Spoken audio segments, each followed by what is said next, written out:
Hello, everyone. Welcome to Inner Voice Show, the show that's about everything that matters to you. Today, we're going to speak to an attorney and a psychotherapist about divorce and mediation. I'm Dr. Foojan Zeine, and joining me are Dina Lenchitsky, who is an attorney and a psychotherapist, and Nasrin Barkhordari, who's a licensed marriage and family therapist. Welcome. Thank you. Thank you. As always, it's an honor to be here, and it's really lovely to have Dina with us today.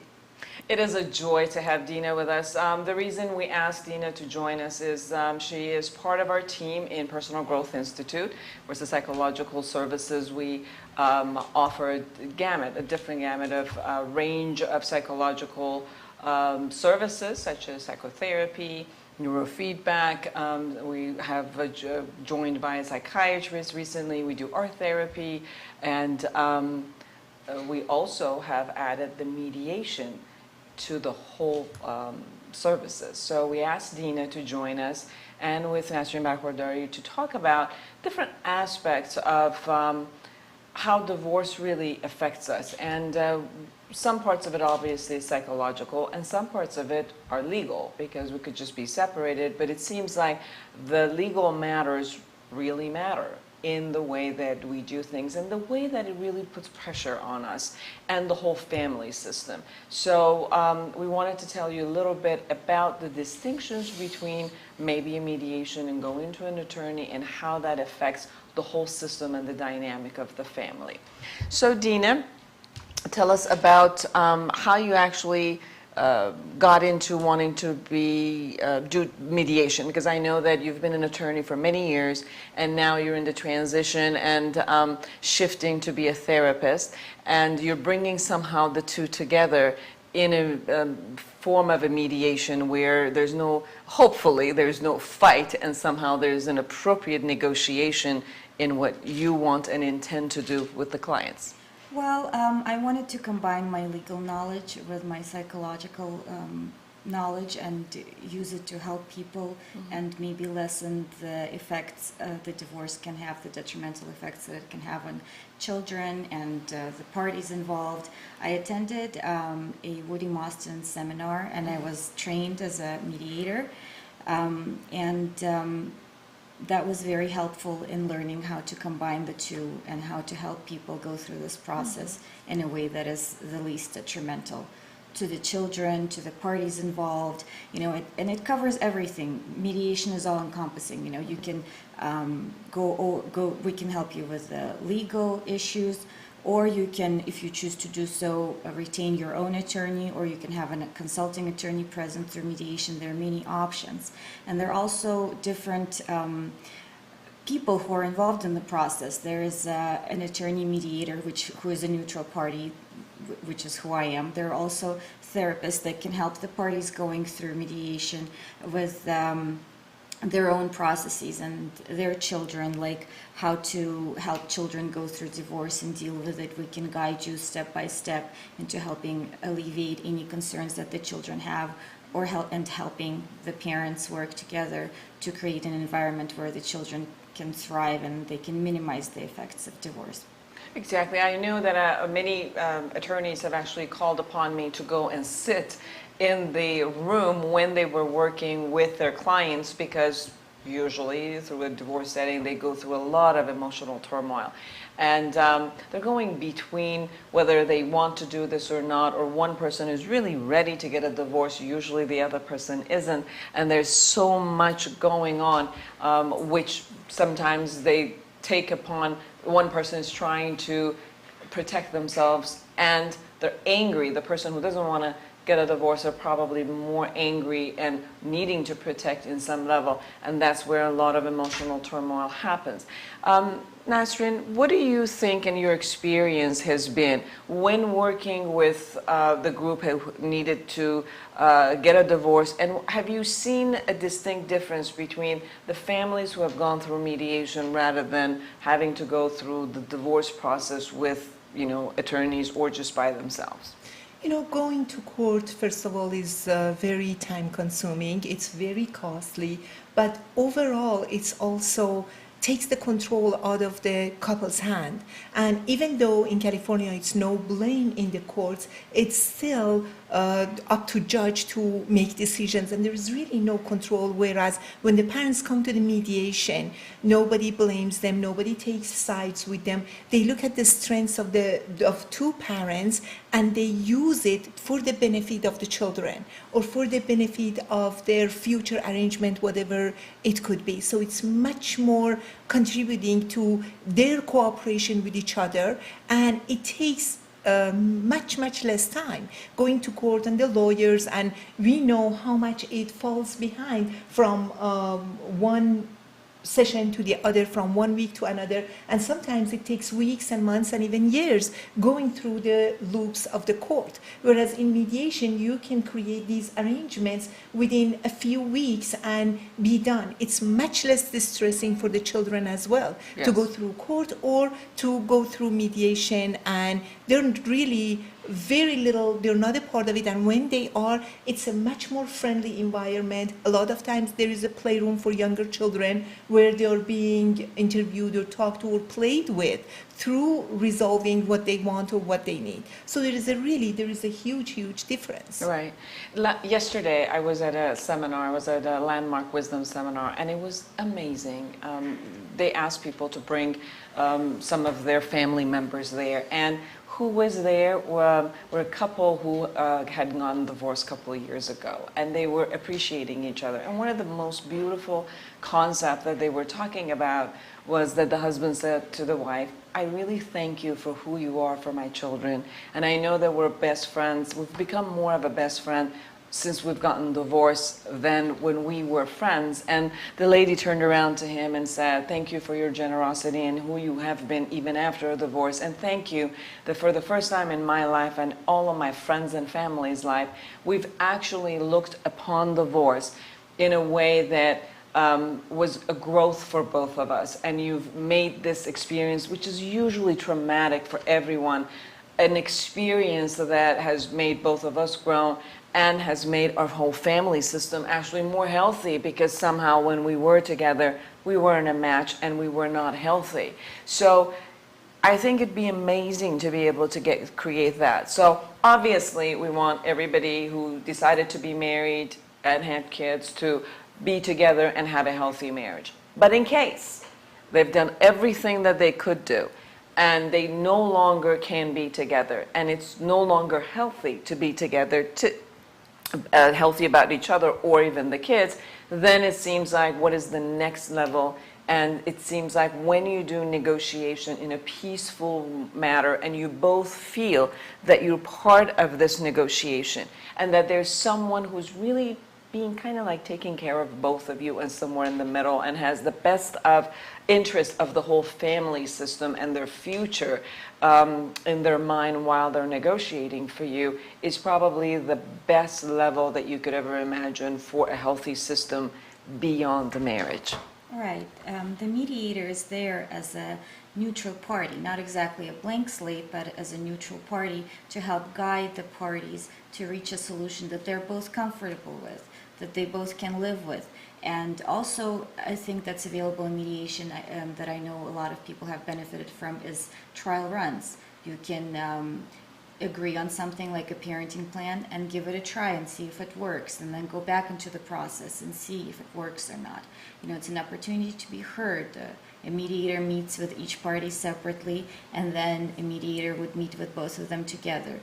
We can also bring in a financial planner who will help you look through your financials, and a therapist who is going to be present to help with any issues that may come up. Because even in something that may be seem to people like a purely financial issue, like for example spousal support, brings up a lot of emotional concerns, like for example a person's self-worth and a person's value, you know, how they value their worth in a marriage, and that can create a lot of stress and imbalance. And it's helpful to have a team there who can guide you through the process and make sure that the stress is not compounded any further that needs to be.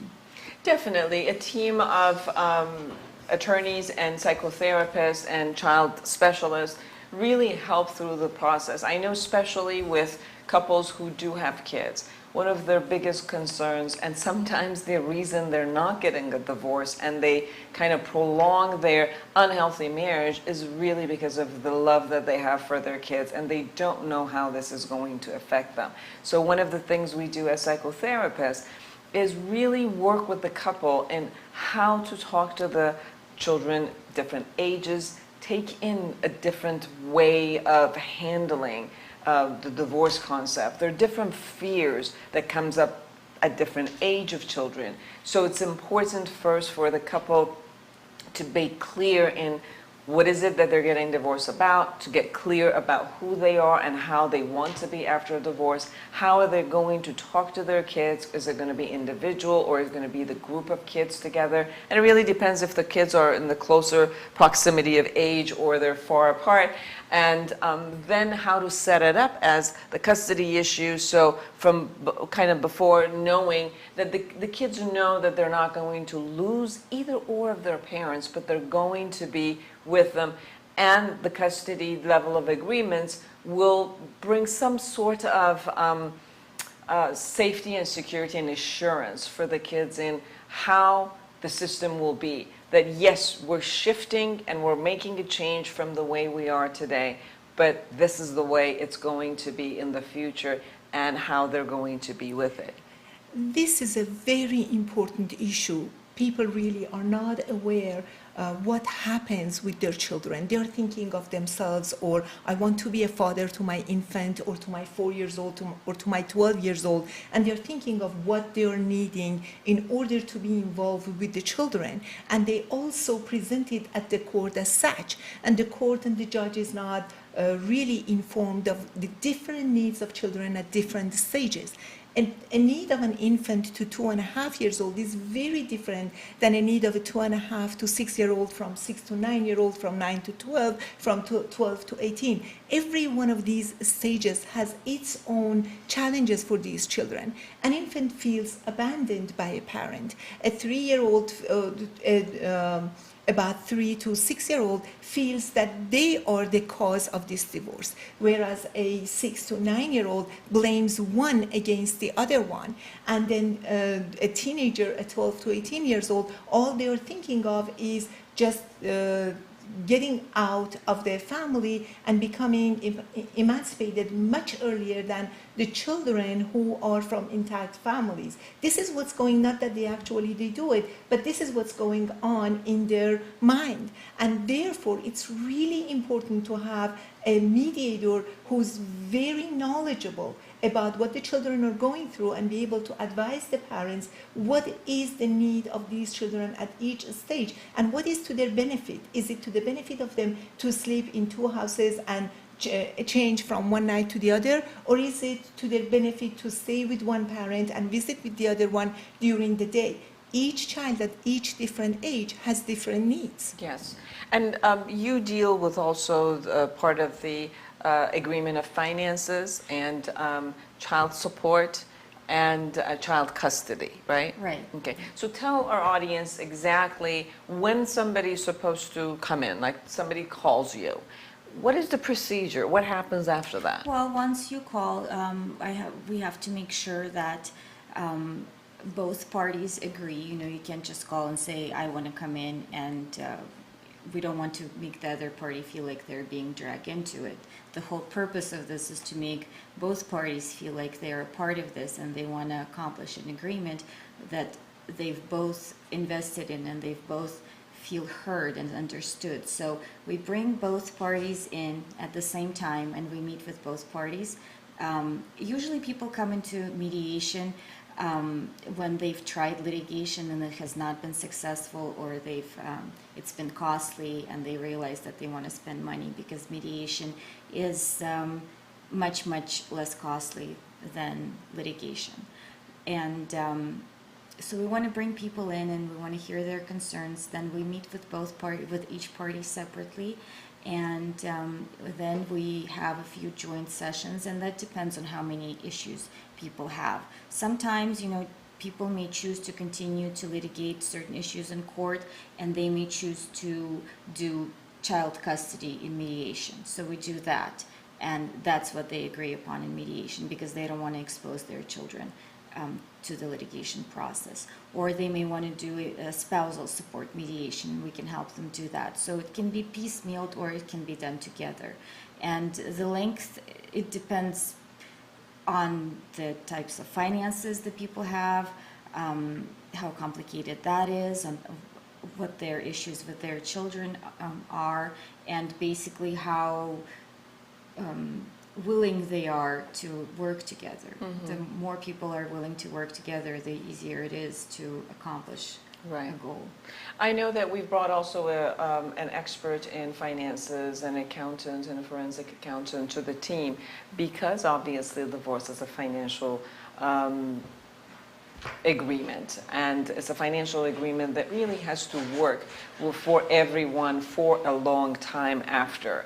Some of these people have been married for such a long time and their children are such a young age that they will have to have appropriate financial agreements for many years to come, all the way to maybe 18 years. So it's very important for the couple to be able to piece that together in a way that is agreed upon, because when it's sometimes forced upon one of the parties, we see a lot of rebelliousness and revenge happening after they've gone out of the court system, which then causes a lot more of financial hardship and emotional hardship throughout the years that they've got to be dealing with each other on a financial level. So we'll be right back. Stay tuned.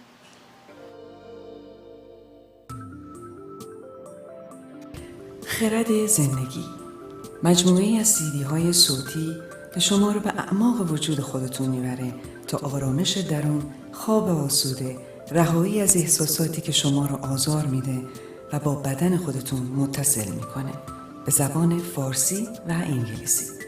این مجموعه با صدای دکتر فوژان زینی شما رو هیپنوتیزم میکنه و کلمات تلقینی به کار رفته میشه تا شما رو سریعتر به اهداف خودتون برسونه، با موسیقی که به شما آرامش میده و با تکنیک مانورو بیت.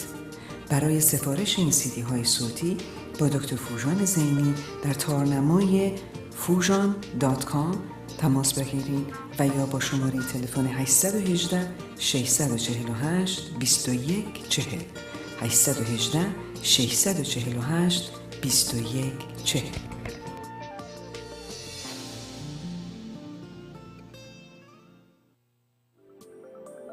My New Life، DVD سخنرانی در مورد رهایی از اعتیاد و رفتارهای معتادگونه، بیماری اعتیاد از دیدگاه‌های مختلف، تأثیرات مواد در بدن و روی مغز و تأثیر بیماری اعتیاد در شخصیت افراد و افراد فامیل. به وسیله سخنرانان دکتر فوژان زینی، دکتر ایرج شمسیان و مجید مولوی پور به زبان فارسی. برای سفارش DVD با شماره تلفن 818 519 5940 818 519 5940 و یا تارنمای mynewlifeprogram.com تماس بگیرید. Welcome back to the Inner Voice Show. I'm here with Dina Lenchitsky and Nasrin Barkhordari talking about mediation, divorce. How to be civilized, how to be healthy, how to be even loving through the time that we're deciding to say goodbye to a form of a relationship that we've had. Most of the people who are together, if they don't have children and they decide they don't want to be together anymore, they can. And after a while, there'll be a memory in pictures in each other's life. But people who do have children, no matter what, even if they get a divorce, they will be part of each other's life, no matter what. So deciding in how to be after a marriage and how to go through this transition is an important factor in everyone's mental health and specifically in the children's mental health. So Dina, tell us a little bit more about how does this process move people along in a more healthier and in a more, I can't say happier because that's not true, but in a more less destructive and traumatizing. Right. Well, in any litigation, in any time you go to court, there's always a winner and a loser. Yes. So, and even if it's not framed that way, it's just the way the process works, and this is the mindset that the people go into the litigation with. This is, I want to win, and I don't want to lose. This is an entirely different atmosphere from the beginning. This is a place for both parties to agree, to make a decision to work this out in a way that is mutually beneficial to both of them, to their children, and our job as mediators and other professionals is to help, most importantly, help people understand that they're going to be in each other's lives for a very, very long time. And it's better to be in each other's lives for a very, very long time and learn to work with each other and learn to tolerate each other and learn to live separately, but be able to communicate, be able to understand each other, be able to care about their children's interests without putting their interests and their fights and their conflict before anything else. And talk a little bit about how to put your essence of who you are as a parent and how you actually look at the benefit of children above at that moment needing to protect yourself and needing to make the other person wrong and making sure that I'm right and the kids know that I'm right, I'm the good person and the other person is the bad person. And we go through a lot of this turmoil. It's very true, and the mediator's job is to support both parties and let them know that their feelings are validated, how they feel, how angry they are, and to, in an environment of a very supportive place, to be there for them, but separate their anger from their logic. And as a neutral person, the mediator will bring what is best for children and for their developmental needs and where they are, and to be able to create a place where she looks at the strengths of each parent and what is best for children. If there is a parent who's very good for them educationally, doing homework with them, has the patience to do this, and there is another parent who would play sports with them or is musical and is very helpful to be musical, or is very playful with them, or is good at taking care of some other needs of the children, we draw out these strengths and give that role to that parent for the most part, not the whole part, but in general, to draw that out and see what's to the benefit of the children, and put the two parents together side by side to be able to give their best to the children in a very supportive environment where their emotions are not negated. Especially when a couple decides to go through a separation.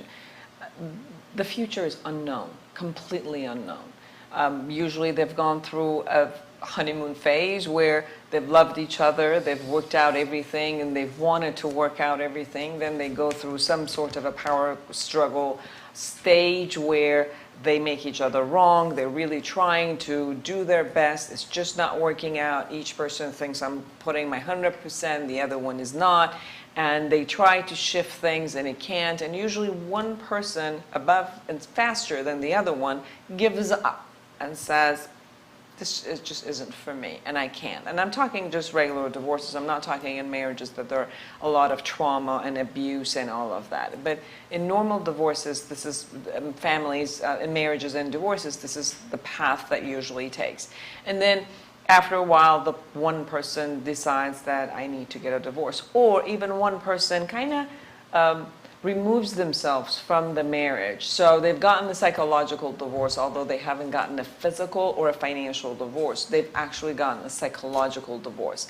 And when they've done that, then one of the parties who's kind of left in this empty space and feeling alone sometimes asks for the divorce. Not that they weren't hoping for this marriage to shift, but because it didn't, and because their spouse kind of like moved away in their own world, they can't handle this aloneness anymore, and that's where they ask for the divorce. So divorce at that time, it's only the concept of, I don't want this anymore. but they have no idea what they want or what life is going to look like as a single parent, as someone who's going to share parenthood. They're going to share some of the finances in the future. So the future is going to be unknown for both the couple and the children.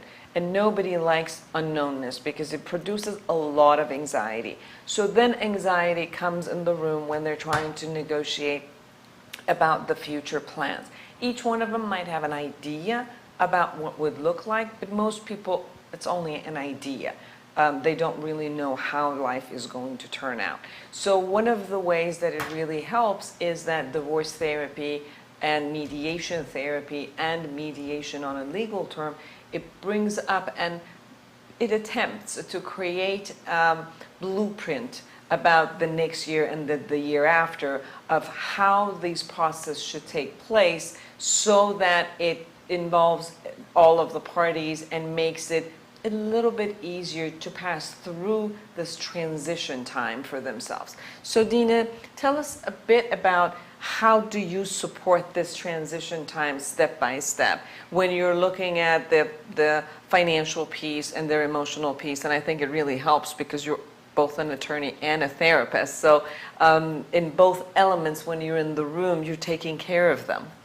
Well, mediation focuses a lot on the client process and informed decision making. We try to help the client understand what their options are, their legal options, their financial options.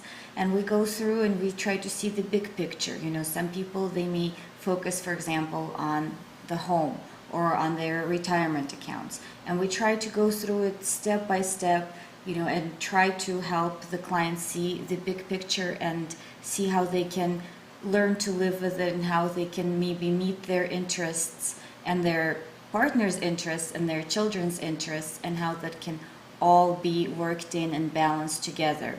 How nobody gets everything they want, but we try to help people learn to negotiate and learn to come to a mutually agreeable decision where they can be happy with and they can live with that for a very long time. Mm-hmm. So we want to make sure that clients feel like, not just feel like, but make their decisions, that both parties make decisions and that they communicate and that they both agree on it. Because if the parties that both agree on it, they're more likely to abide by the terms of the agreement. That is something that they feel that they've authored. There's a sort of an authorship to it and ownership of this agreement.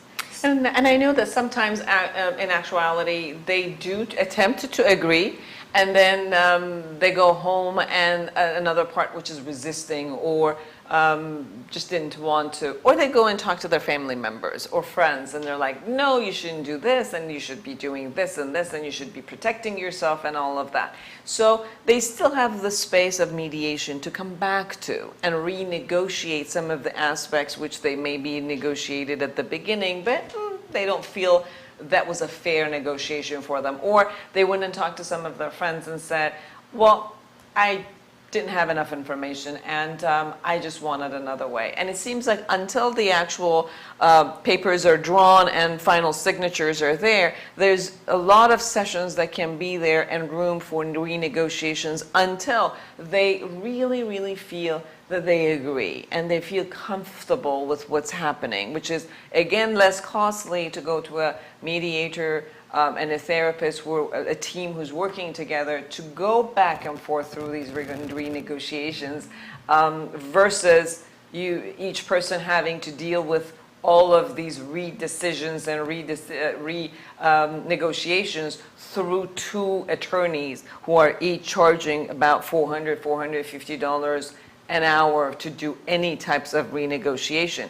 And it's true. I mean, regardless of what we think that, or we hope that negotiation happens immediately, all in one session, encompassing everything, and we feel good about it, that's very ideal thinking. That really does not happen. Rarely that happens, that in one session we're going to get there. But it's definitely less costly to sit with a mediator who's also a therapist and a team of therapists who are experts in divorce therapy to be able to bring those two people in a place that they actually agree with each other. Also, after the papers are drawn, it's not like a court decision. You always can come back and renegotiate. Whereas when a judge gives a decision, it's reinforceable. And if somebody does not do what they need to do, there is lawyers and courts again to make them comply with the decision. Whereas in mediation, even after the paper is drawn, you can go back and renegotiate, and that's not it's not legally binding. It's an agreement between the two of you, and papers are drawn for your benefit to know what you agreed on in writing, but you can always come back and But that's a redo transition time, but at one point, the attorney does take all of these and it becomes legally binding when they all actually agree and when it goes into the court system, because the divorce still needs to happen and divorce is a legal concept, right? Right. Divorce is a legal concept, and divorce is, final and legally binding. The mediation, once all parties agree to it and once everybody signs off on it, it is filed with the court. But even a court decision can be appealed and changed.